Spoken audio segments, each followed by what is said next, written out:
कि ये जगह है क्या आखिर? Buddha cremated here. He is also not sure. This is the resting place. I'll tell you The resting place only. This is the resting That's where he. कुछ मृत्यु जैसी भी चीज होती है। भोजन ग्रहण करने के बाद ऐसा कहा जाता है कि उनकी तबीयत वहां से खराब होती है, कि जैसे मुझे पुत्र की प्राप्ति हुई, आपको भी आपके लक्ष्य की प्राप्ति हो। बुद्धम शरणम गच्छामि, धम्मम शरणम गच्छामि, संघम शरणम गच्छामि। अभिवादन स्वीकार करिए नीरज राव का कल्चर क्वांटम के इस अध्याय में। आज का अध्याय गौतम बुद्ध पर आधारित है और आज उनके जीवन से संबंधित बहुत ही महत्वपूर्ण दिवस है, जो कि बुद्ध पूर्णिमा का दिन है।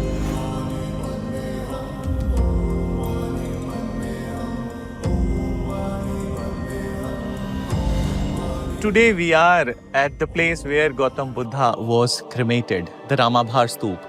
This is the same place from where Samrat Asok distributed the remains of the Buddha into 9 parts on which the 9 stupas were created, the early 9 stupas. These early 9 stupas were little different in the modification. We will cover in another episode.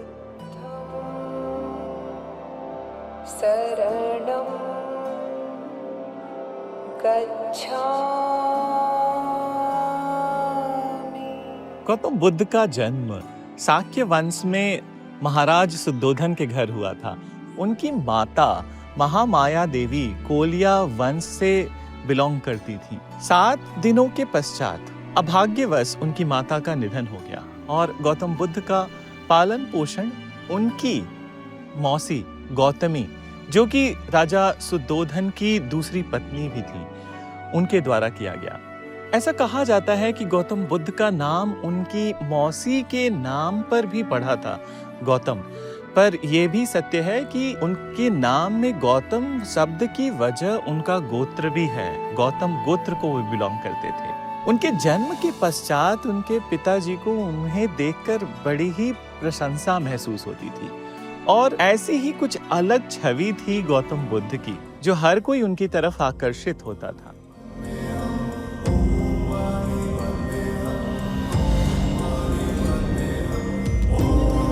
एक बार एक astrologer Asita को बुलाया गया। असिता ने ऐसी भविष्यवाणी की कि Gautam Buddha he will become world famous and he is going to become universal teacher। इस बात को सुनकर उनके पिता शुद्धोधन खुश नहीं हुए।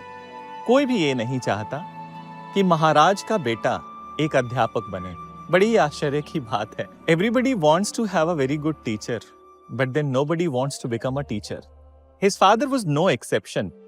And since he belonged to the royal lineage, so obviously it is his expectation that he would like his son to become a universal emperor. And that is also the time जब उन्हें ये बताया गया that Gautam Buddha को कैसे एक universal teacher बनने से बचाया जा सकता है। उसी एस्ट्रोलॉजर असिता ने बताया, गौतम बुद्ध अगर जो जीवन के 4 लक्षणों को देखेंगे तो वो उस तरफ बढ़ चलेंगे जिन्हें हम रिनंसिएशन कहते हैं। ये लक्षण दुख से संबंधित थे और अंतिम जो लक्षण था वो आशा से संबंधित। It was the sign of the hope.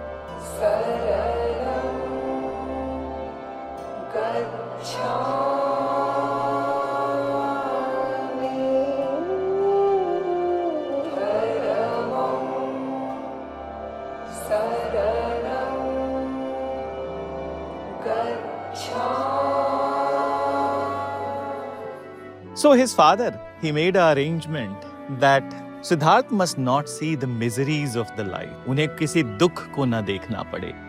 16 वर्ष की आयु में उनकी शादी यशोधरा से हुई और उसके बाद उन्हें एक पुत्र रत्न की भी प्राप्ति हुई, जिसका नाम राहुल रखा गया। ये तो लिखा हुआ था कि वो दुनिया में कुछ परिवर्तन करने वाले थे और ये परिवर्तन जिसे हम कहते हैं धर्म चक्र परिवर्तन। बट क्या है कहानी इस धर्म चक्र परिवर्तन की? कैसे ये पॉसिबल हुआ? ऐसे ही एक दिन गौतम बुद्ध की लड़ाई हो गई उनके कजिन देवदत्त से। देवदत्त बड़े ही ईर्ष्यालु व्यक्ति थे और उन्हें गौतम बुद्ध को जो भी लग्जरीज मिली हुई थी उसको वो पसंद नहीं करते थे।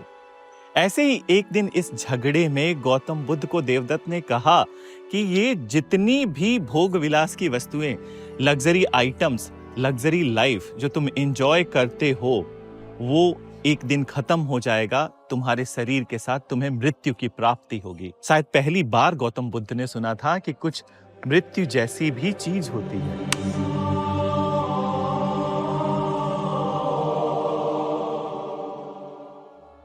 वो इसका उत्तर चाहते थे और वो समय ऐसा था जब उनके सारथी चन्ना बड़े ही बुद्धिमत व्यक्ति थे।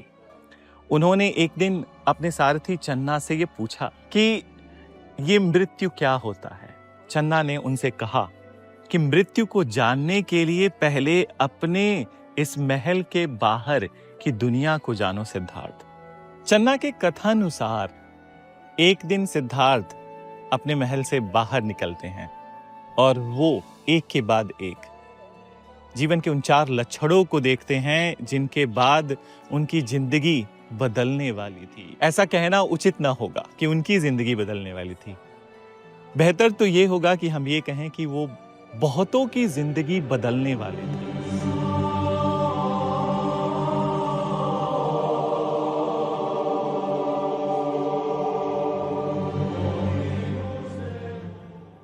सो पहला लक्षण क्या था?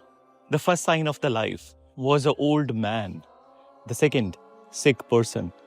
The third, dead body. Siddharth was moved by these all things. He has never seen the miseries of the life.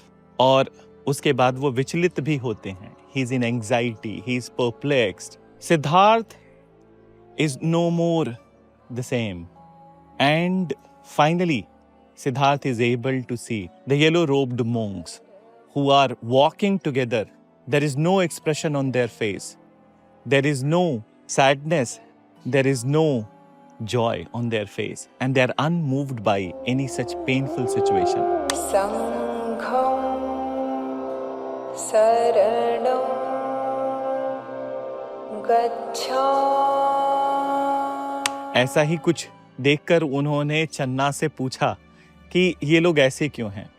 चन्ना ने जवाब दिया, ये लोग श्रमण हैं और इन्हें दुख और खुशी से कोई मतलब नहीं होता है। ऐसा समझो कि दुख इन्हें विचलित नहीं करता है। इसी के बाद सिद्धार्थ को एक आशा जगती है और ये कहें कि इसी के बाद Siddhartha got a hope that he will also remove the miseries of life and he is going to tackle the miseries of the life. The same night he decided that he will renunciate his home and he will embark on the path of the Shramana. He became a parivrajak, the homeless wanderer, और श्रमण के पथ पर निकल पड़े।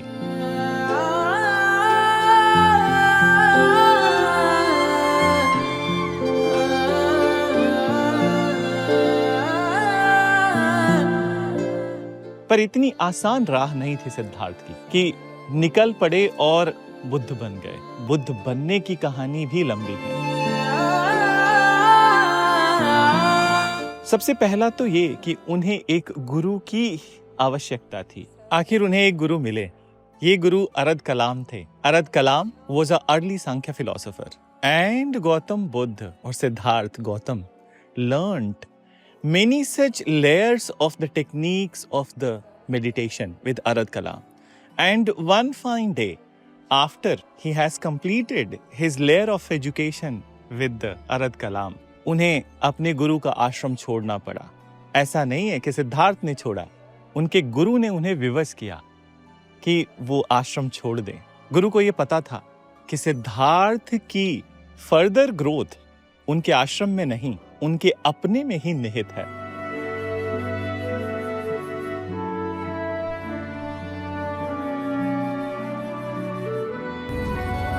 ये हैं सिद्धार्थ गौतम। सिद्धार्थ जिनके बारे में कहा गया है कि वो मनुष्यों को दुख और पीड़ा के मार्ग से सुख शांति के मार्ग पर ले जाएंगे। सिद्धार्थ एक बार फिर से परिव्रजक बन जाते हैं और सिद्धार्थ एक बार फिर से इधर उधर भटकना स्टार्ट कर देते हैं। वो उस समय प्रचलित हर तरह के विधियों को अनुसरण करने लगे, जैसे कि there was this particular tradition in the Jain followers that they would be practicing extreme penance. Siddhartha ने भी वो कठोर पश्चाताप की बिगिनिंग की, और इस कठोर पश्चाताप में उन्होंने अपने शरीर का वैभव भी खो दिया। ऐसा लगता था कि सिद्धार्थ मौत के मुहाने तक पहुंच गए हैं। He was on the verge of the death the way he was observing the penance. ऐसे ही एक दिन जब सिद्धार्थ ऐसी ही घोर तपस्या में लीन थे, he was in the deep meditation and he was in the midst of that extreme penance. He learned, he heard some women who were passing by that area. वो कुछ गा रही थी और गाने के बोल ऐसे थे कि वीणा के तार को ढीला मत छोड़ो और वीणा के तार को इतना भी मत कसो कि वो टूट जाए।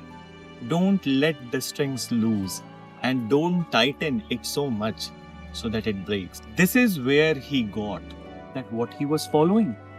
उन्हें इस बात का पता चला कि घोर पश्चाताप से शरीर टूट जाएगा। The body will break with the extreme penance and Siddhartha will not be able to attain that what he wanted. The answers he would not be able to explore, rather he will meet death.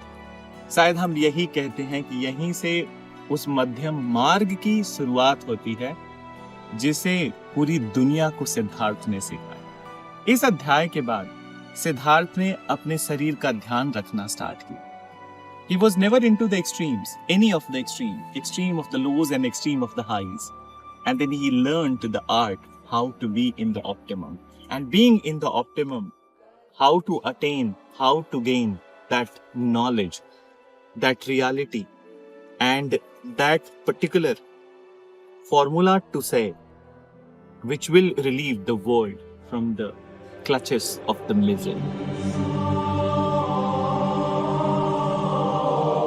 35 वर्ष की आयु में सिद्धार्थ उर्विला ग्राम पहुंचते हैं, जहां पर वो निरंजना नदी के तट पर पीपल के वृक्ष के नीचे सुजाता नामक एक महिला से खीर ग्रहण करने के बाद अपनी मेडिटेशन स्टार्ट करते हैं। सुजाता उन्हें कहती हैं कि जैसे मुझे पुत्र की प्राप्ति हुई, आपको भी आपके लक्ष्य की प्राप्ति हो। उसी रात ऐसा कहा जाता है, जो कि 49वीं रात थी। That was the 49th day of the meditation, and in the midnight of the 49th day, Siddhartha attained nirvana.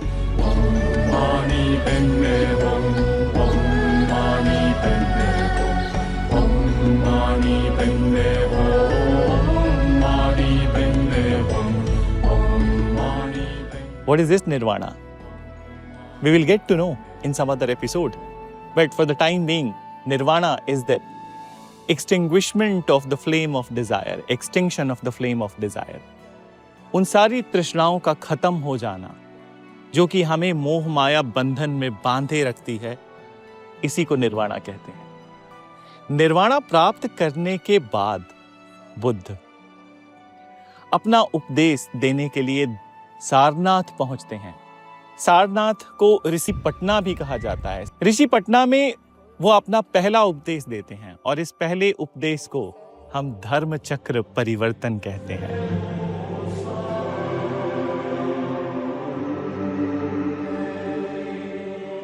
धर्म चक्र परिवर्तन में आखिर क्या है वो उपदेश? 4 आर्य सत्य, 4 नोबल ट्रुथ्स एंड अष्टांगिक मार्ग, that is 8-fold path. We will get to know about these all in some other videos. After his first preaching for Dharma Chakra Parivartan, Siddhartha lived a life till 80 years and very fulfilling life. The life which became an example to emulate, the life which became inspiration to the world. Finally, in 483 BC, Buddha parted his ways with his followers and his cousin Anand. He embarked on his last journey of the Mahaparinirvana. ये वही समय है जब आनंद बुद्ध से कहते हैं कि नहीं, आप हमें ऐसे छोड़कर नहीं जा सकते। आनंद insisted Buddha that he must not leave them, and Anand asked Buddha that he is their ray of the light. He is their hope of the enlightenment. And if he goes from that place, who will guide them to enlightenment? This is the time when Buddha says to Anand, Appo Deepo Bhava, Atma Deepo Bhava. Be your own light. Create your own light. Buddha would not always be there to give you the light.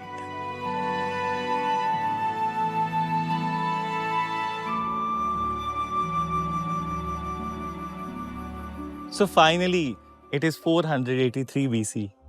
Buddha, after convincing his cousin Anand, embarked on his last journey, and that last journey, which we call Mahaparinirvan. 483 ईसा पूर्व में बुद्ध कुशीनगर आते हैं, जिसे पुराना कुशीनारा के नाम से भी जाना जाता है।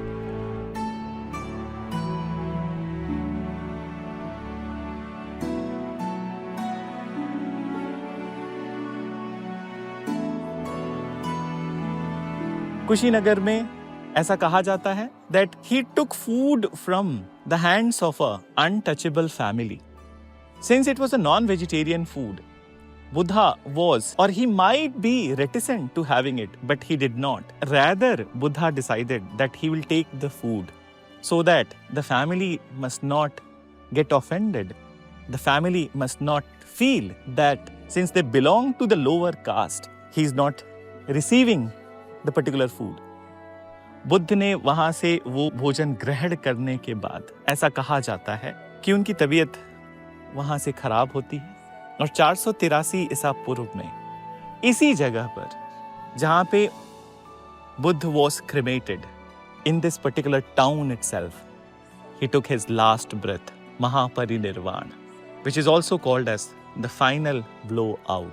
Buddha has taken the rest in his abode, but what he has done in his life, what he has shown to the world, will stir the world. And that's how he came to be known as Light of Asia, who will light the entire world.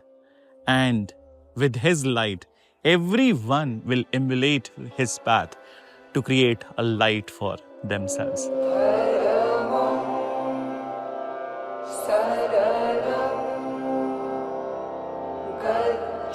And what was that place? Actually, it's a Maitreya project. I'll tell you what is Maitreya. Maitreya is the project which is believed to be the named after the Buddha who will come in future. Okay. So it is for the Yes. future Buddha. And there are many such developments related to the future Buddha project. So, as you know, that it is said that Buddha was not just the only one Buddha. In Buddhism, Yes. They have a 4 Buddhas. 24 Buddhas. Yes. Enlightened beings. And in fact, there is a concept of the Bodhisattva also. Okay. So Bodhisattvas are the beings who are basically previous birth of the Buddha, but they are not Buddhas. They are, through many lifetimes, they attain many such paramitas. What is paramitas? These are the siddhis, or these are those perfections. And after attaining those perfections, they are finally born as a Buddha. And then when Buddha is born, so then he will be giving his teachings and then his ceremonies. And once again, after his death, his Mahaparinirvan. This place is Mahaparinirvan. So Mahaparinirvan means final blowout, final death. And after his death, his teaching will guide the world. Then once again, when the world will need another Buddha, so another Buddha would be born. And who would be he? He would be the another, that many Bodhisattvas who have come again, in the last birth, they will become the Buddhas. Okay, then. So that is what it means by here. Yes. Because I was asking the prefect just now, was this Buddha cremated here? He is also not sure. This is the resting place. I'll tell you The resting place only. This is the resting That's where he. This is what happened, that he came. He was in Vaishali. And from Vaishali, he came here. Yes. By one family. And that family, it was that family was considered as untouchable. But then Buddha did not want it to be in the realm of those. He wanted that everyone must be equal. This is what was his idea. And he took the food, he went through the dysentery, and then this is the place where his death happened. Yes, the And last. after the death, his body was taken to the Ramabad he was cremated, and then after the cremation, the ashes were taken and they were put inside the dome, which is on the back side. Okay. Front part is the resting area, and the back part is the Doma part. Okay. What's your good name? Pardon myself. I'm Leong. I'm Neeraj. Thank you. Very Okay, nice thank to you. meet you. Okay. Same. जैसा कि आपने अभी देखा, हम Leong से बात कर रहे थे, जो कि मलेशिया से हैं, और उन्हें भी ये इंफॉर्मेशन नहीं था कि ये जगह है क्या आखिर, which is the resting place of the Buddha, where he was cremated. In fact ये गाइड्स को भी नहीं पता होता है, उन्हें भी ये बात पता नहीं होती है कि एक्चुअल में इस जगह की इंपॉर्टेंस क्या है और क्या तथ्य इस जगह से संबंधित है.